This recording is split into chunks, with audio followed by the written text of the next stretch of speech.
اللہ تبارک و تعالی وحدہ لا شریک، سورے جہاں کو اس نے پیدا کیا۔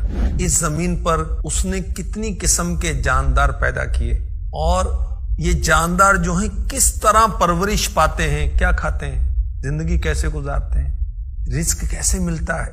اگر اس کی تحقیق کی جائے صدیاں لگ جائیں، پھر بھی مکمل معلومات ہم حاصل نہیں کر سکتے۔ آئیے ہم اپنے 5-6 فٹ کے جسم کو دیکھتے ہیں۔ ایک انسانی جسم کی پرورش کس نرالے انداز میں ہو رہی ہے، اندازہ کیجیے۔ سائنس میں سیل کہتے ہیں سب سے چھوٹا جاندار، آنکھ سے نظر نہیں آتا، تو لاکھوں خلیات مل کر ایک عضو بناتے ہیں، اور اعضاء مل کر جسم بناتے ہیں، آرگن سے باڈی بنتی ہے۔ ایک انسان کے جسم میں تقریباً 300 کھرب خلیات ہوتے ہیں، اور ہر خلیے میں ایک ڈی این اے ہوتا ہے۔ سائنسی اعداد و شمار کے مطابق اگر ایک انسانی جسم کے سارے ڈی این اے اکٹھے کر کے لائن میں جوڑ دیے جائیں تو زمین و چاند کے درمیان جتنا فاصلہ ہے اس سے 10 گنا بلکہ اس سے بھی لمبی لائن بنے۔ انسانی دماغ، برین، چھوٹا سا عضو ہے نا، کمال کتنا ہے۔ اب تک دنیا میں ایسا کوئی کمپیوٹر نہیں جو انسانی دماغ کا مقابلہ کر سکے۔ ایک انسانی دماغ میں 30 ارب خلیات ہوتے ہیں۔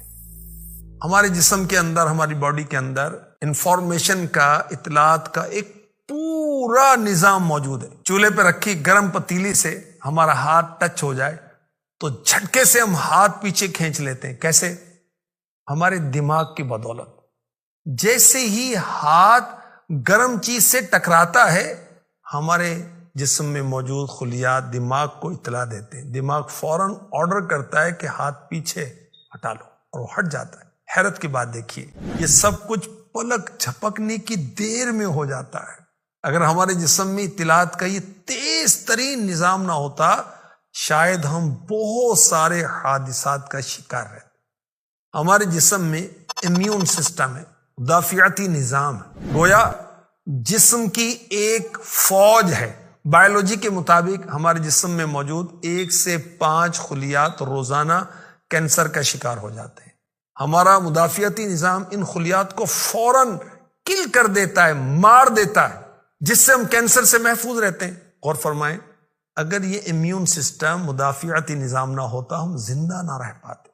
ہمارا دل انتہائی اہم ترین عضو، پورے جسم کو خون سپلائی کرتا ہے۔ ہمارے جسم میں موجود خون روزانہ تقریباً 19,000 کلومیٹر سفر کرتا ہے، اور یہ سارا سفر دل کے ذریعے ہوتا ہے۔ لنگز، پھیپھڑے، باہر سے آکسیجن لینا، کاربن ڈائی آکسائڈ باہر نکالنا ان کا کام۔ جب ہم آرام سے سوئے ہوتے ہیں اس وقت ہمیں 1 منٹ میں 9 لیٹر ہوا کی ضرورت ہوتی ہے، اور جاگتے ہوئے جب ہم آرام سے بیٹھے ہوں تب فی منٹ 18 لیٹر ہوا درکار ہوتی ہے، جو رب کائنات ہمیں فری میں عطا فرماتا ہے۔ ہمارے گردے، ہماری کڈنیز، خون صاف کرنے کا اس میں پورا نظام ہے۔ ایک کڈنی، ایک گردہ 140 گرام کا ہوتا ہے تقریباً، اس میں 10 لاکھ چھلنیاں ہوتی ہیں۔ اگر ان چھلنیوں کو کھول کر بچھا دیا جائے تو اس کی لمبائی 105 کلومیٹر بنے گی۔ اتنا بڑا نظام رب کریم نے ایک چھوٹے سے گردے میں رکھ دیا۔ ہمارے گردے صرف 1 گھنٹے میں ہمارے سارے خون کو 2 مرتبہ صاف کرتے ہیں۔ اللہ اکبر، اللہ اکبر۔ اندازہ کیجیے، ہم اپنا کام جاری رکھتے ہیں، کوئی تکلیف بھی نہیں ہے، کوئی انتظار ہی نہیں ہے۔ اگر خدا نہ خواستہ یہ خون کی صفائی رک جائے، گردے کام کرنا چھوڑ دیں، تو کیا ہوگا؟ ہمارا سارا خون زہر آلود ہو جائے گا۔ رب کی قدرت، گردے مفت میں خون صاف کرتے جا رہے ہیں۔ ہمارا لیور، ہمارا جگر، ہمارے جسم کا سب سے مصروف ترین عضو، جگر بے مثال مشین جو 500 سے زیادہ کام انجام دیتا ہے۔ سائنسی تحقیقات کے مطابق ہم جو گوشت کھاتے ہیں یہ ایک قسم کا زہر ہے، لیکن ہمارا جگر اس زہر کو فوراً پروٹین میں تبدیل کر کے ہمارے لیے اس کو بینیفیشل بنا دیتا ہے۔ ہر سیکنڈ میں ہمارے خون کے 1 کروڑ خلیے مرتے ہیں۔ اگر یہ مردہ خلیے جسم میں اسی طرح رہ جائیں تو نقصان پہنچائیں گے، مگر جگر ان کروڑوں خلیوں کو فوراً اسٹور کر کے ان سے دوبارہ سرخ خلیے ریڈ سیلز بنا دیتا ہے۔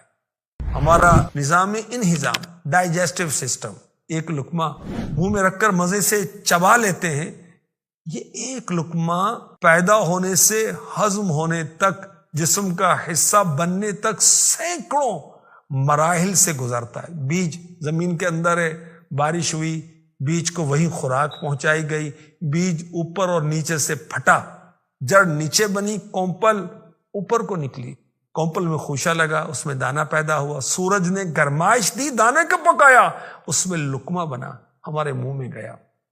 اب نظام انہضام کا کام شروع ہو گیا۔ ہمارا معدہ، ہماری آنتیں، ان میں موجود ہزاروں بیکٹیریا اور دیگر جراثیمیں، ان کے ذریعے کھانے کے باریک ٹکڑے بنے، پھر جگر اور دیگر کئی اعضاء کی مدد سے انہیں مختلف غذائی اجزاء میں تبدیل کر کے پورے جسم میں ڈسٹریبیوٹ کر دیا گیا، تقسیم کر دیا گیا۔ اللہ اکبر! اندازہ کیجیے ایک انسانی جسم کی پرورش کس نرالے انداز میں ہو رہی ہے۔ یہ سب باتوں کو جان کر زبان پر یہی آتا ہے، فتبارک اللہ رب العالمین، تو بڑی برکت والا ہے اللہ رب سارے جہاں۔